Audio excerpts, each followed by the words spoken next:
Good morning, good afternoon, good evening to you, wherever you are in the world. I am Tigress Osborne, and I am the chair of the National Association to Advance Fat Acceptance. Welcome to the NAAFA webinar series.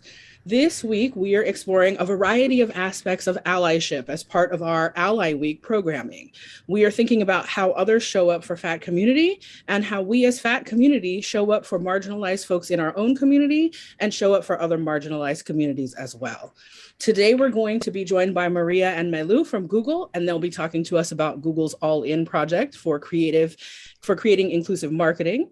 Before we get into our subject today, for those of you who are new to NAAFA, we are a 5-decade-old fat rights organization working towards equality at every size through education, advocacy, and support. To learn more about the rest of our Ally Week offerings and all of the other things we do at NAAFA, visit us at naafa.org or follow us on your favorite social media at official NAAFA, NAAFA. In addition to our speakers, we're joined today by Ashley and Flo, two of the incredible team at Pro Bono ASL. To learn more about the services they provide and to support their work, please check them out at probonoasl.com. Maria Giannopoulos is a bubbly, digital savvy Wisconsinite with a deep love for fashion, digital, and politics. Currently, Maria lives in our nation's capital and leads marketing efforts with key stakeholders for Google. On top of that, she has also strived for more body inclusivity in Google marketing and beyond. She is thrilled to be working with NAAFA to talk about this important work at Ally Week. Melu López is a product and inclusion. Oh, my Google's talking to me. They must recognize y'all. Melu López is a product and marketing inclusion manager at Google, working to make products and marketing inclusive of all of the users that they have, currently working in São Paulo, Brazil. She has 8+ years of experience in marketing in tech within the Latin American market. And prior to that, she co-founded an adult literacy NGO in Argentina.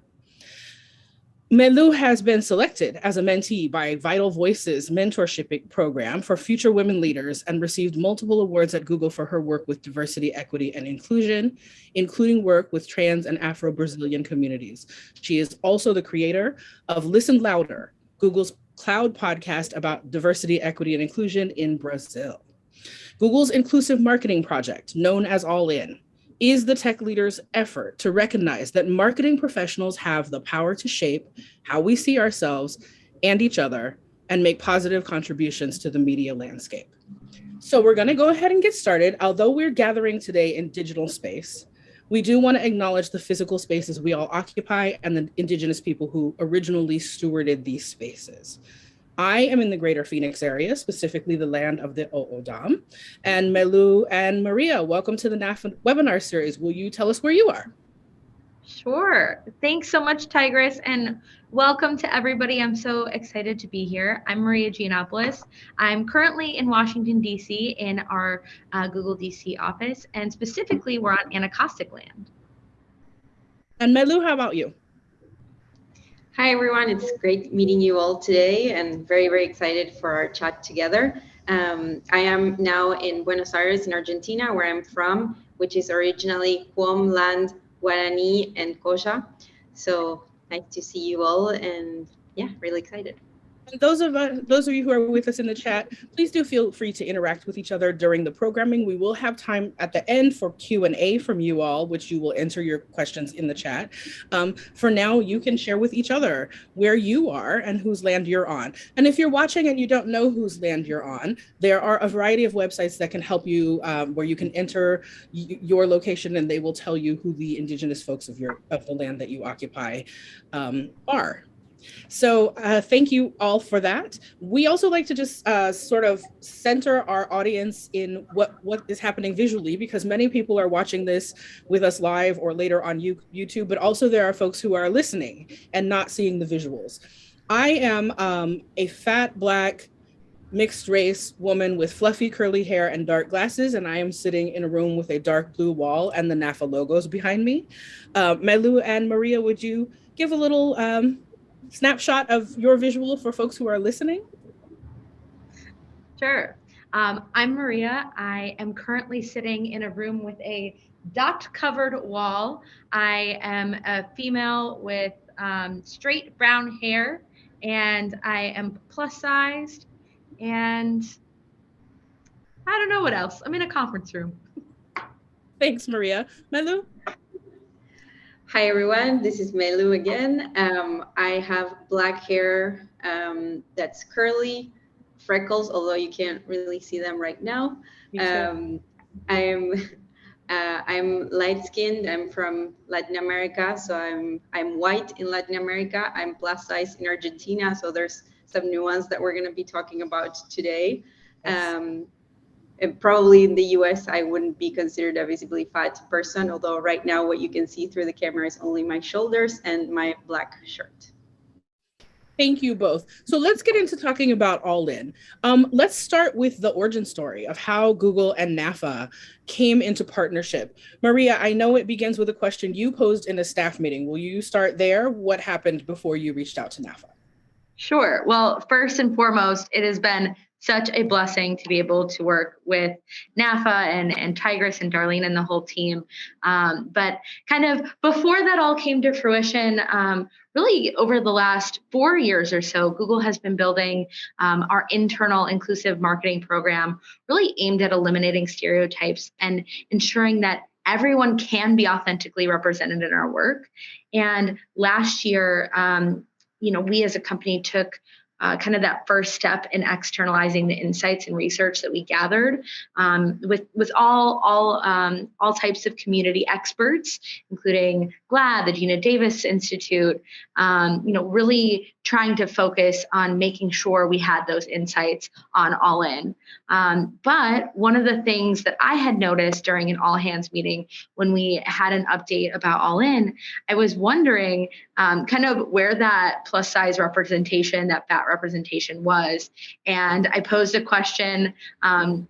It's called the Dory, our little question system, but I posed a question on the Dory asking, what kind of steps we've taken there and what measurement there was in the plus size community. And really, it kind of kicked off from there. I was interested in working on this work.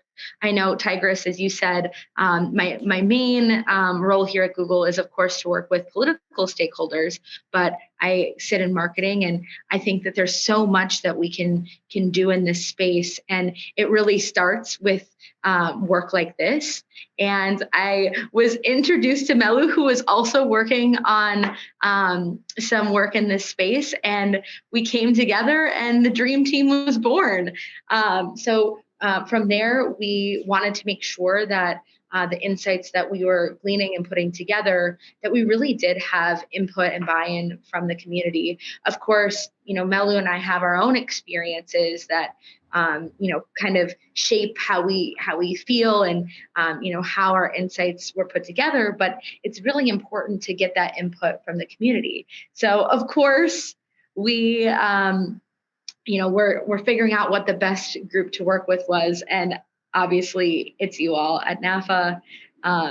I've learned so much from Tigris and Darlene, and it's been such a pleasure. But that's kind of where it all started, and what a journey it's been. It's actually since that first question, it's been almost a year and a half, and it's been probably 7-8 months since we've all been working together. So it's been quite a while.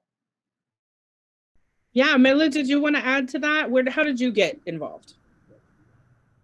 Yeah, so just a little bit about some context. I think both Maria and I were doing similar things in different parts of the world. So I'm based out of Brazil normally, although I am from Argentina. So I have a more of a background in the Latin American market and in Latin America as a whole. I consider myself bicultural in many ways by living in Brazil and speaking Portuguese in my everyday life, but having been raised in Argentina and speaking Spanish. So in my case, what I was doing at the time, as you mentioned, I work with inclusive marketing myself. And so I was doing some research about this topic specifically before I even put it in front of anyone at Google, because this was something that I was very passionate about. And in the spirit of also, kind of virtually at least passing the microphone and talking about some fat activists that inspired me that are back from South America and particularly in Argentina. I had done a workshop by Cynthia Dalama that was working as well with communication and with fat phobia. And she in the workshop, she recommended a lot of resources, and amongst those, she recommended a book by two fat activists from Argentina who are called Laura Contreras and Nicolás Cuello. They both wrote a book called Bodies Without Patterns, and they also have a podcast that is called Nothing to Lose, in Spanish, Nada que Perder, pun intended, of course. And that I was very inspired by these fat activists that have been doing this work for so long, and even before it got even a bit more mainstream. Right now we're talking about this because we know that there's more of a voice, but they have been working with this for a really long time, especially in Argentina, where we're from, where beauty standards are in a way very, very harsh, let's say. So the slim standard is very, very present in Argentina. It's so just so you know, like something from my context as well, in Argentina particularly, fat phobia is the second most common way of discrimination, both witnessed and suffered. So it's really, really present here. I had an episode just a few weeks back when I tried to go buy a bathing suit, and when I arrived to the cashier to pay it, they told me that the price was 35% more expensive because I was plus size. And this is in complete breakage of the law here, that these fat activists have been working so hard to make a mainstream thing and to get approved. So right now we already have a size law, like for clothes, but still this is very, very present. So I really want to honor these fat activists that were the first ones to inspire me, and that thanks to that, I also started doing this research and later on met Maria as well. Thank you.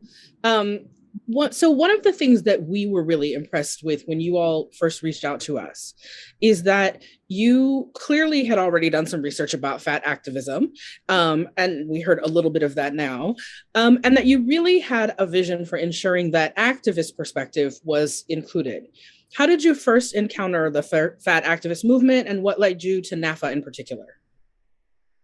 Yeah, so it's a little bit of what we were talking about, right? Of being in touch with the local fat activists in every country, because every country has these people that have been working for so long. Even NAAFA is one of the longest standing organization. And that was the reason why we reached out to you guys, because we knew that you had been doing this work for a really long time, that you had Tigress's leadership now, and that was really important as well. And just as anecdotally speaking, we knocked on y'all's door, let's say, by writing an email.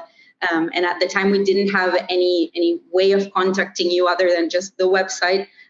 We didn't have anyone that we might know from NAAFA. And what was amazing was that within 24 hours, we were already speaking, we were scheduling meetings, talking to you all. So really, your commitment shows in every step that you take, and also in the leadership and the steps forward towards intersectionality that you all are having as well. So that's a little bit how we started doing this work.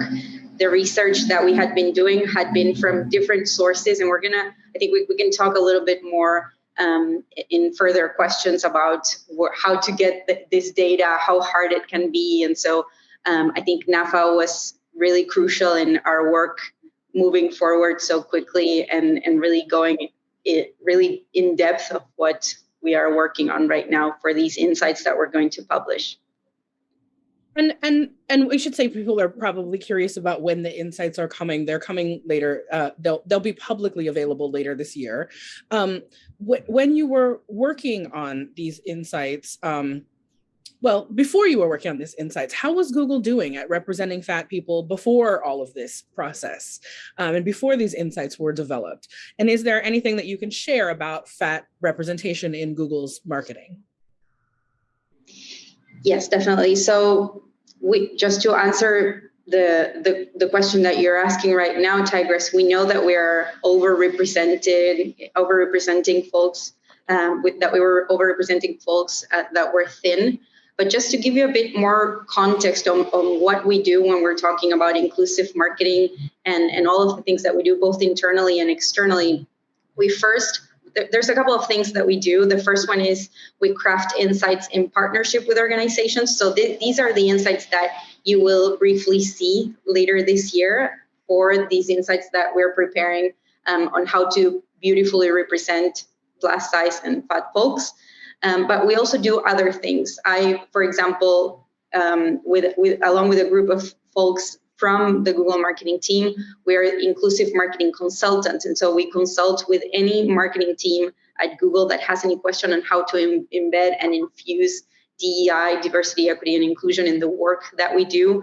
Some of us are also training leads. So this means that we train our workforce, especially our marketing workforce, on how to do this work proactively, how to develop this sense of inclusivity and belonging within our marketing. But we also do other things, such as creative audits where we analyze how we've been doing in terms of representation, but both representation, but also portrayal, right? So not just how many times a certain demographic is being shown, but also in which ways we show them, in which ways we represent them as well.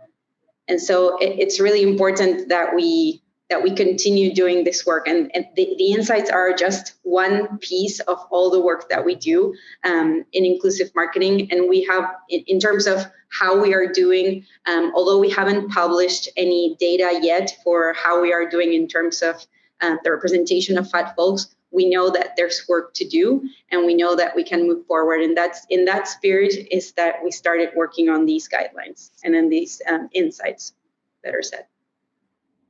Thank you. So let's talk about the word fat.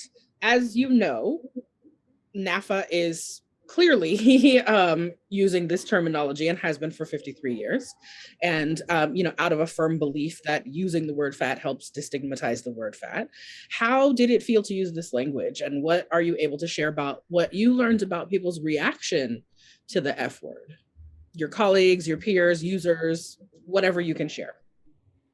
Definitely. I think when we think about the term fat, even when, we were all talking back and forth, I think it's really a dialogue of making sure that people are comfortable in whatever terminology they choose to use. I think when we were all talking, we are talking about the word fat and we're using in our everyday dialogue.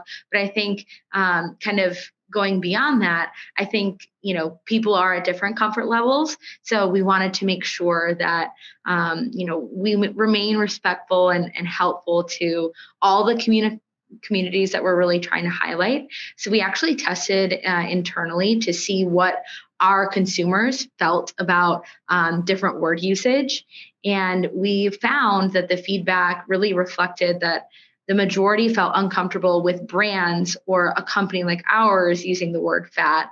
Of course, personally, when Melu and I speak, of course, using that word is really important when we're talking about this kind of work. But we chose, really to kind of lean in when we're talking, to you all and make sure that we're in full support of NAAFA really destigmatizing the negative connotations associated with the word fat. So that's something that is really important when we are doing this work. Just kind of a little bit more about the research that we did conduct. We used a broad range of consumers in the US who self-identified or felt that they were viewed as plus size, fat, large, big, etc. Kind of all of those different words with, semi-different meanings. And we asked them about their preference with brands and using the word fat. And the majority of them said that they preferred to be called plus size. So really our stance as a company is to learn how people identify themselves and then follow them. Really we don't take a stance in how people want to identify themselves, but really we want to make sure that we're honoring how they want to be represented. And that's why our partnership with NAAFA is crucial to make sure that we're moving that needle a little bit further. And we know that this change doesn't really happen overnight, but who's to say what the community will say in a year, or where they'll be at in a year or 2 years. And really, it's important to kind of keep that dialogue open and really learn from each other. So that's kind of what we've found through some of our research. But then, of course, personally, I think it's about embracing things that the community has said and really talking through it all together. Melu, I know there's some differences when it comes to kind of the terminology here in the U.S. versus abroad. So I wonder if you could touch on that. Definitely. So I think by seeing this is only, by living in other countries and just giving you a sneak peek of other experiences and how both fat activism, but also the fat and plus size community manifests outside of the US. We've had some folks, while we were doing this research from India, for example, saying that one of the euphemisms that we use in India to refer to fat folks is healthy, for example. So, that is one way of calling it. But if you go to Black Americans sometimes do that too. I can't speak for other groups, but Black Americans sometimes use that terminology too. That healthy means like you've been eating well, girl. So that's why you're fat. Continue. Definitely, yeah. So this is one of the ways we know that euphemisms are used, and this is how it manifests in India, for example. But other ways of thinking at it, for example, if you go to Argentina or if you go to Brazil, actually as an Argentinian, where this topic was very, very suppressed, very silenced for so long, going to Brazil where people's relationship to their body is different than in Argentina, having people talk about fat phobia and say fat phobia very openly, talking about being fat, using the word fat, gorda, gordo, gordi. That was way more prominent in Brazil and in Argentina than what I have seen on a personal level in the US. So those are some insights, about internationalization, let's say, that you might feel interested about, especially this community, and how we can, interact internationally as well. Yeah, thank you for that insight. And one of the things we've seen recently, just in talking to some journalists, is that the shift that Maria was talking about, who knows what it'll be a year from now, 2 years from now, in terms of who will be using the word that's not using the word now. We had a conversation just earlier this week with a journalist who said that their organization is moving towards only using the word fat, but usually when we are quoted in publications, they will say fat, and then with like an asterisk or a parenthesis saying, which is what activists say they want to be called, right? But this organization is going to just using it with no kind of disclaimer or footnote. So I do think that there's some shift happening, and maybe what are called the plus size insights at Google now in a few years will be called the fat representation insights or whatever.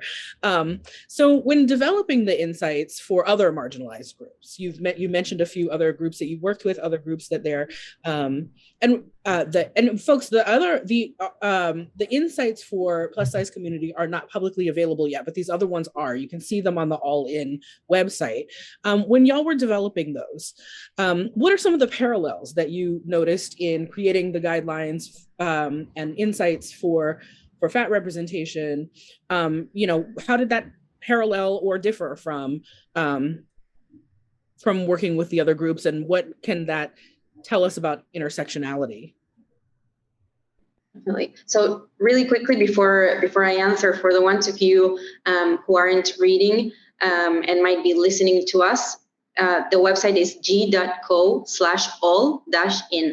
g.co/all-in, just so you can check it out. Maybe you want to check it out while we speak so as to make questions at the end as well.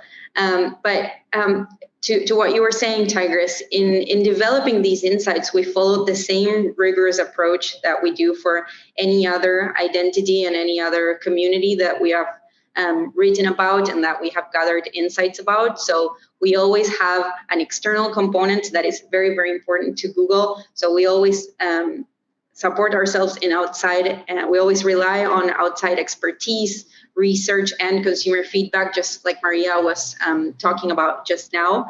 But I think one of the major challenges that we encountered for these particular insights was that there was a lack of existing research in comparison to other groups. And so I remember one of the stats that we pay a lot of attention to, especially to make an impact on B2B marketing, for example, or even in the corporate world, when we say that there's a piece of research that says that 5% of men CEOs are fat versus, 5% of women CEOs are fat versus 45 to 62 or 63% women, men CEOs versus women CEOs. Sorry that I'm not explaining it correctly, but there's women, it's only 5% versus 45 to 63% men. So we know that there's a huge gap there amongst the corporate sector, let's say, on who are the women CEOs and who are the men CEOs, and how much let's say tolerance or acceptance we can have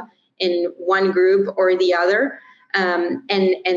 This piece of data is from almost 10 years ago. We haven't had a way of getting this piece of research new and renewed, and know if this has evolved or involved as well. So that is just one example. So we know that the lack of data is a piece of data as well. It's very telling when we don't have that information. And so that, I think, has been one of the main challenges to gather these insights. But thanks to NAAFA as well and the work that you have been doing, we have been able to complement that in spite of not having always, the piece of data that maybe for other communities it would have been easier to find.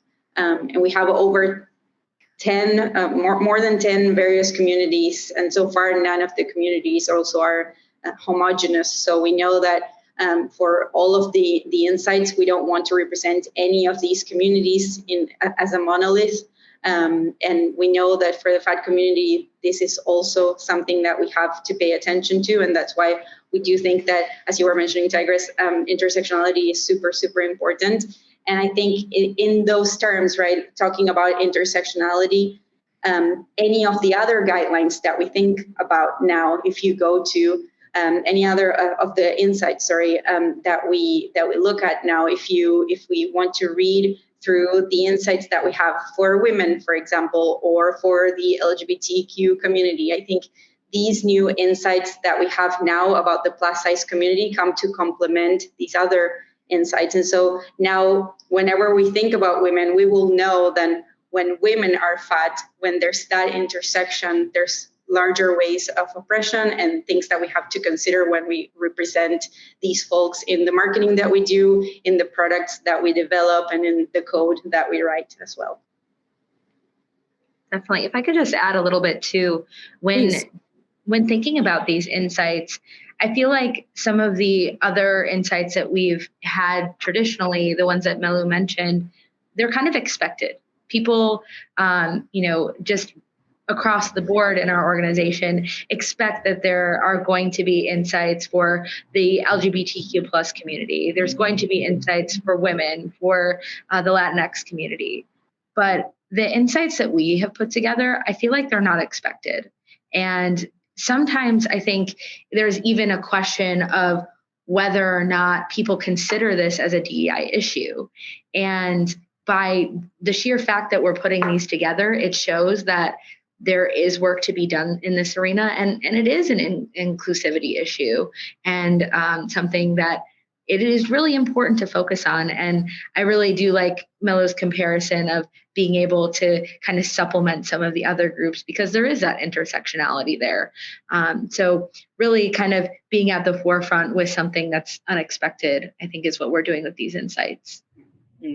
Yeah, thank you. And this, you've spoken to this a little bit along the way, but I'm wondering, since folks can't see the insights yet, what can you share about the overall learnings and the goals now? What spoilers can we do? Ooh, well, first, I think it's honestly, these insights are just a testament to how open of a dialogue we've been able to have throughout this entire process, the candid conversations, just even the learnings and things that I didn't know coming into it. So I think that that's one thing that has just been a learning overall for me and, I think for everybody involved. But really with these insights, we aim to really educate and be a partner to folks, no matter if they're somebody who is first considering body inclusivity as a DEI issue, or if they're in the activist community like all of you. So really, these insights are both for internal usage on kind of the marketing scale of where they typically live, but also for the broader organization, but then also for external usage as well, so that we can be partners within the community. So I kind of want to take you through some of the juicy insights that we found. We spent a significant amount of time discussing the effects of centering health on weight and really what that has on the community. Of course, talking about many health guidelines that kind of focus on BMI as a barometer for health, which we all know isn't the best. There's a hard no from fat activist community and many other fat people. Yes. It's a hard no. It can be very difficult to kind of be in some of those medical situations. Yes, BMI equals trash. But, we know that you don't have to be skinny to be healthy. You also don't have to be skinny to be worthy. And I think you can be worthy in any body. And it's really important that we validate bodies as they are and that they're not shown as works in progress. So that's something to show in marketing, but then also in just day-to-day interactions, within our organization and beyond, especially not glorifying diet culture, kind of watching fat shaming language and sort of that overcoming stereotype. We see that on so many magazine covers. We see kind of the comparison photos, things like that, making sure that we're fatness is the burden we carry, and we're striving to get over the burden, right? The burden is anti-fatness. The burden is not our fat. So yeah, that's what Maria means about the overcoming stereotype. Yes, exactly.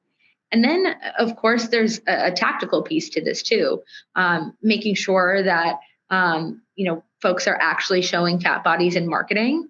And then when it goes beyond marketing, it's kind of making sure that there are real implications in the workplace, making sure that we're having the appropriate chairs when we're doing in-person meetings, or that somebody is comfortable on an airplane, either having an ability for an extra seat or that seatbelt option extender before the flight even happens, making sure that people are comfortable in those situations that, if you've never lived in a fat body, you might not ever think about.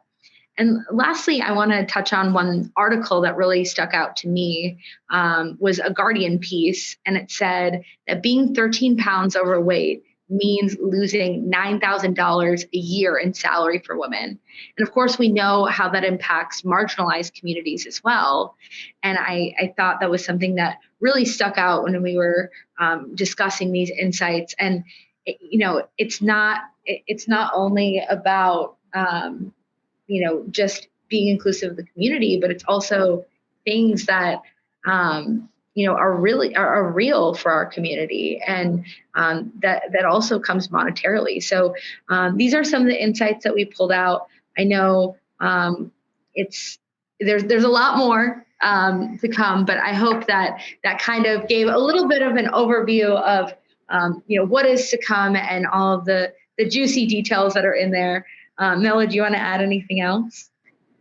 Yeah. So one last piece that I would say is the first insight that we had, and this is why NAAFA was so important to us, is that we really need to center fat activism as a reference, because we know that in whenever we're doing DEI work, we really need to understand that we need to center the voices that are historically and socially and culturally put in the margins to the center. And so in order to do that for this particular community, it's very, very important that we center everything that we do in fat activism and what fat activists are saying and pointing out, and how that has evolved throughout the time as well. I really like that we're more and more talking about intersectionality in this space, which is really, really important. And I think it's the first thing that we have to pay attention to. So yet another plug to follow the rest of the programming this week, and also to understand what NAAFA is working on as well. Thank you. And I should just share with our community that in doing this work, we did talk about the work of other FAT activists as well, particularly the foundational work of groups like the FAT Underground and other FAT feminist groups, and that we that even though we were the partners with Google on this, that we brought other FAT community and FAT activist perspectives into the dialogues. I should also say that when Maria talked about the importance of showing FAT people in marketing, that we spent a lot of time talking about the difference between what plus size means to most of the marketing world and what it means to be visibly fat. Not just sort of you hit a certain dress size or clothing size or weight and then people consider you plus size, but what does it mean to move around the world in a body that anyone identifies as fat, and that has some of the access issues that Maria was talking about, things like seating and public accommodations. And so all of that was taken into account in the development of these guidelines, with these insights for the public and these internal guidelines, really thinking about those intersectional pieces and what it means to show fat bodies who are also visually representative of other marginalized identities, particularly fat disabled people and fat people of color, where you can see the other identities. So those were all part of those aspects were all part of the discussion with Google. Okay, so now that the insight for the marketing team are complete, Maria, you talked about some of these things a little bit. What do you think will happen next at Google in terms of working with partnerships with fat activists and community? And what else do you think will happen internally?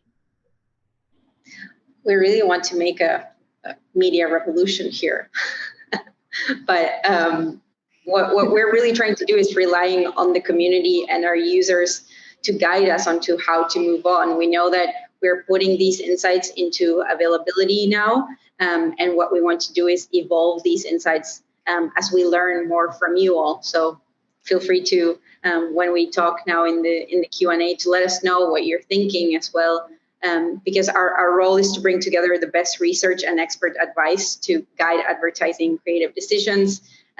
So there's so much more that we can do as a team, and of course we will be engaging in more events and engagements in the future, hopefully in the near future.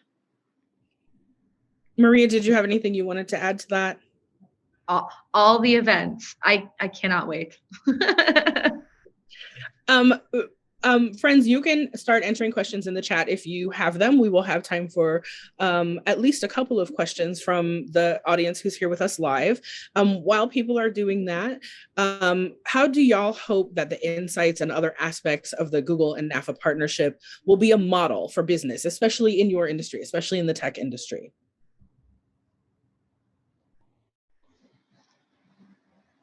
Maria, do you want to go? Or Sure.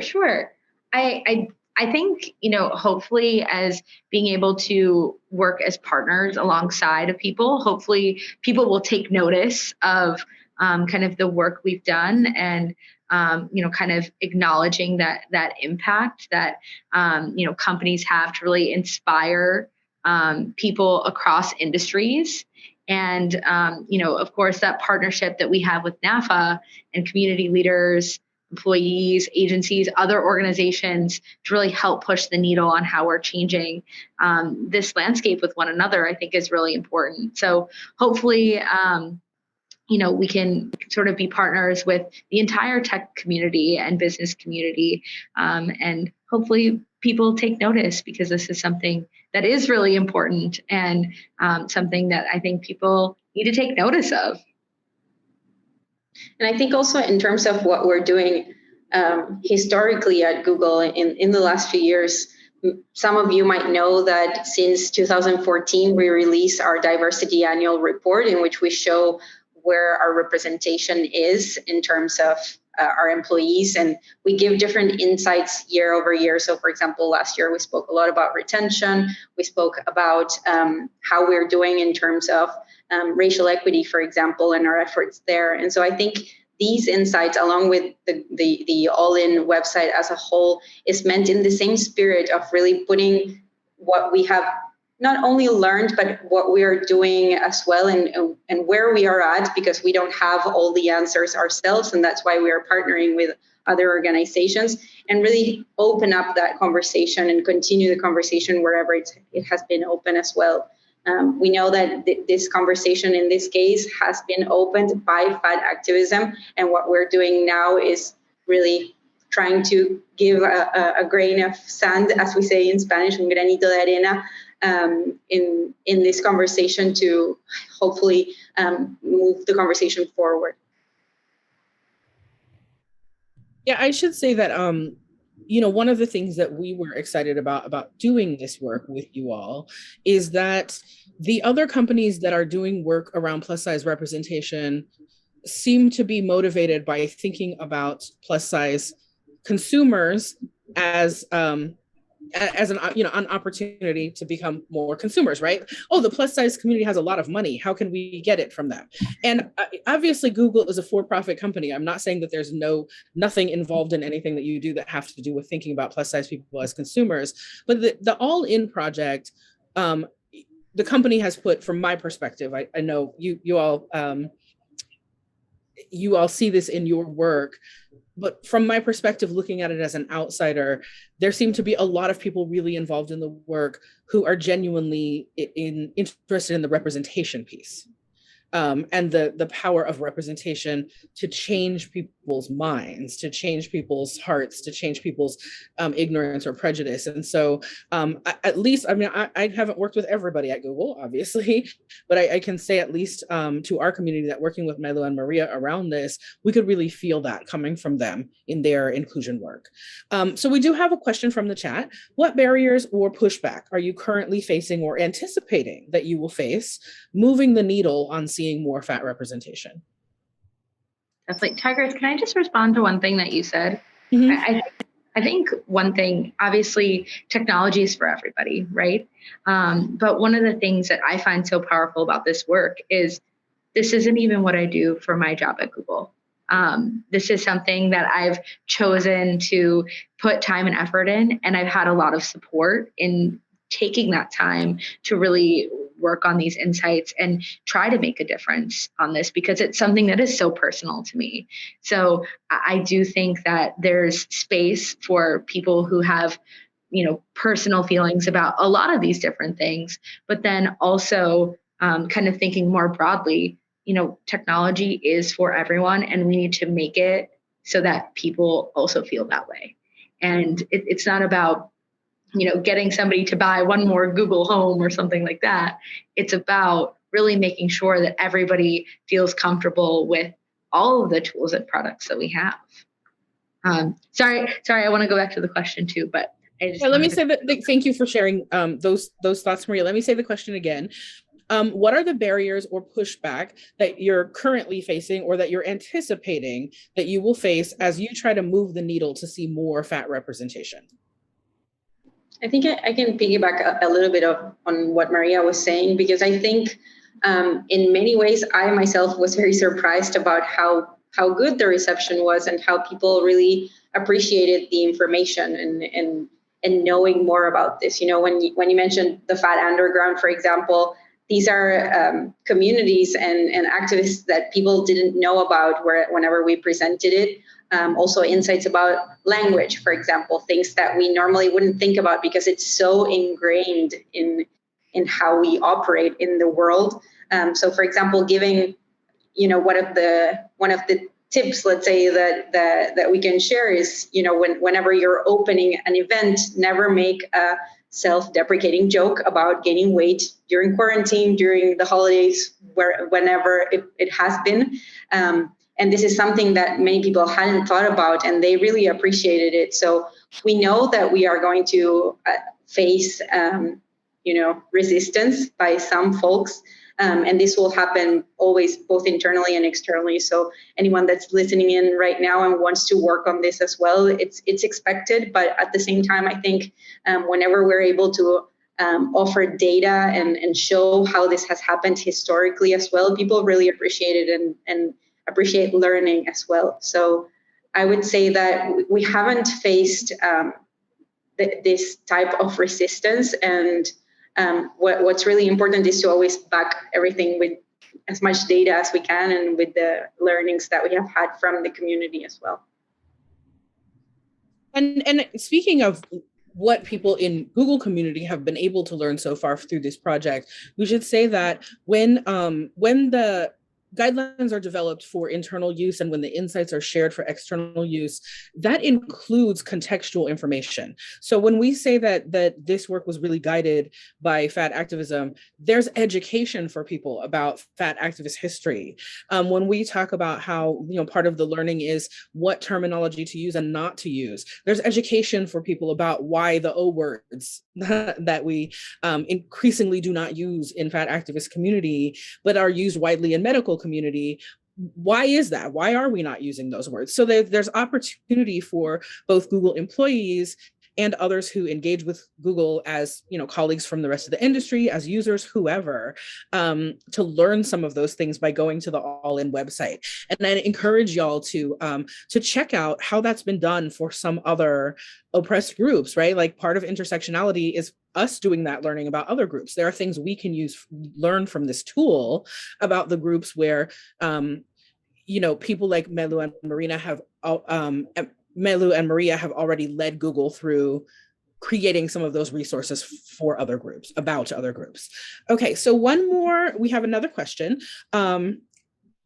Relating to fat representation, are there any companies that are getting it right? I know you have are here to represent Google and not other companies, but were there folks that influenced you? Was there other stuff in the industry or in the business world that you looked at and said, that's part of the inspiration here?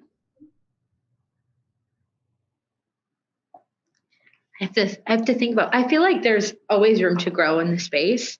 Obviously, I think there are some folks that are trying, but I think there's obviously still a lot of work to do. I think some of the representation has come, of course, in the fashion space. You kind of see companies like Universal Standard, things like that, who have tried to push the game with, being size inclusive and truly being size inclusive.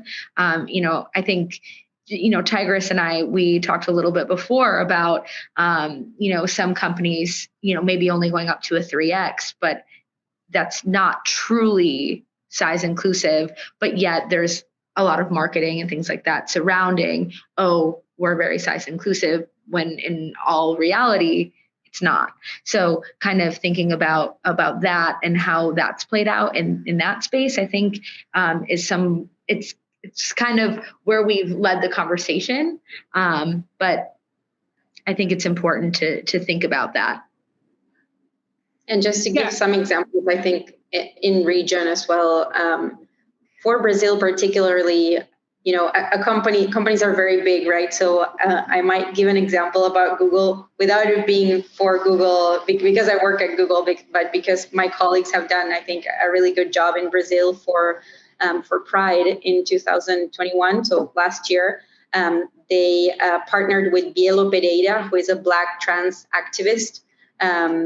They're also intersex, and they were talking about the importance of allyship during Pride. And so, in our conversation about intersectionality and how these things come together, I think they did a really good job about not speaking about being fat or being trans necessarily, but talking about allyship during Pride by having someone who is also fat. But it wasn't necessarily at the core of what they were saying. It was more, integrating this in life, which is what we would normally want to happen, that fat people are able to participate in society in the same meaningful way than the rest of the people. So. Right. We don't want to see fat people only when the topic is something related to fatness, right? We want to see. So I'll give a shout out to one of the Google pieces I saw in, thinking about working with y'all.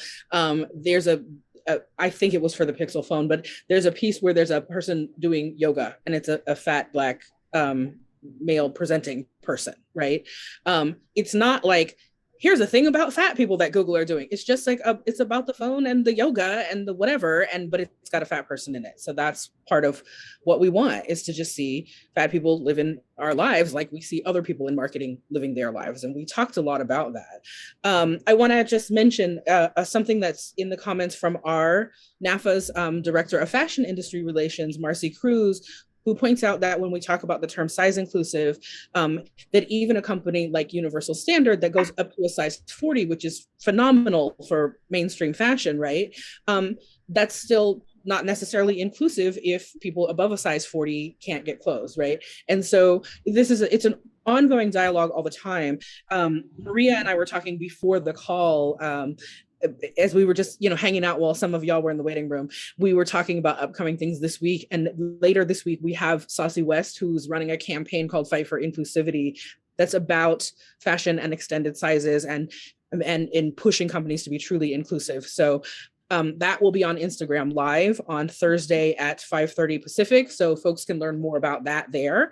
And Marcy's show, Ahead of the Curve, is also on Thursday, talking about allyship from smaller people in plus size community.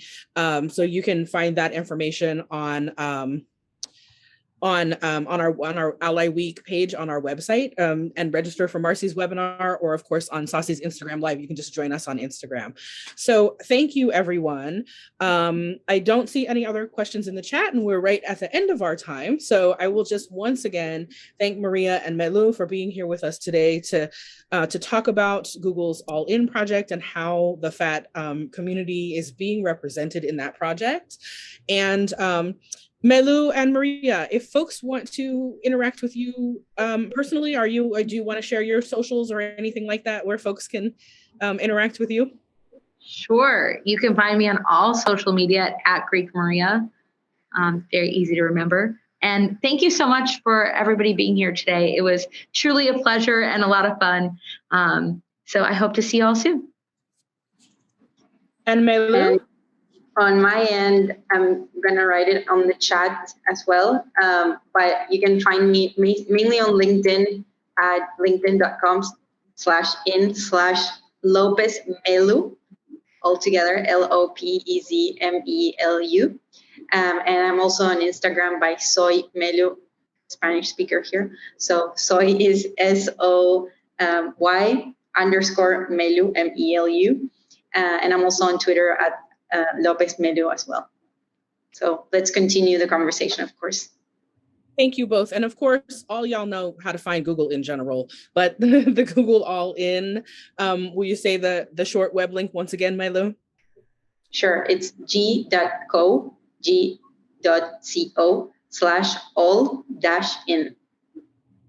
Thank you. So definitely, once again, friends in FAT community and beyond, please look at the insights that have already been shared about many other communities. And we'll, of course, have information as soon as we can about an actual release date for the plus size inclusivity guidelines and insights. And once again, we want to thank our friends at Pro Bono ASL. Today we had Flo and Ashley with us from that team. We've got lots of fabulous interpreters from that team joining us for other events this week. And please check out and support their work. Thank you all for being here. And thanks to all of the generous donors and supporters who allow us to offer the NAAFA webinar series free to the public. If that is work that you would like to support, please visit our website at naafa.org.